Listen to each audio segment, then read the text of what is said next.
And then let's talk about the guys that put these organizations together. We'll talk about the general managers. These are not household names by any stretch of the imagination. Brett Veach at Kansas City. We asked the question way back on Labor Day weekend, what will life be like after Tyreek Hill in Kansas City?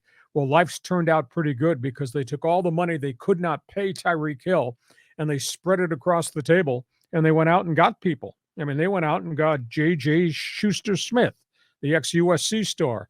He's become not only an accomplished receiver, but he's a big body blocker down the field, a very dangerous guy. And then they went out and got Marquez Scantling. Scantling, it took him a while to get and be an established NFL receiver in Green Bay. Scantling has been a game changer there in Kansas City. And on top of that, they got 12 guys from the draft that are playing this season.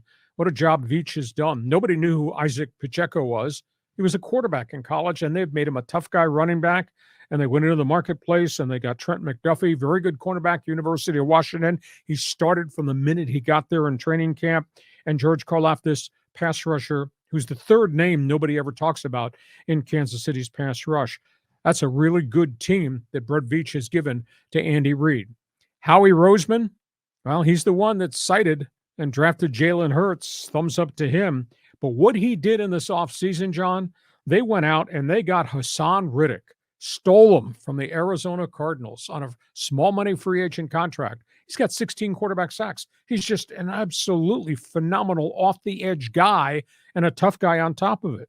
They went out and they fixed the back end. They got Darius Slay, who was a really good player on a bunch of bad Detroit teams. He's having a superb season at cornerback. And then they went out and got James Bradbury, who'd been cut by the Giants, didn't want him, couldn't play.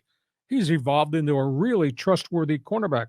So these guys, the general managers, never get any accolades, but they should for what they've done in terms of putting the finishing touches on the rosters and what they have given Sirianni, the head coach in Philly, and the legendary Andy Reid in Kansas City.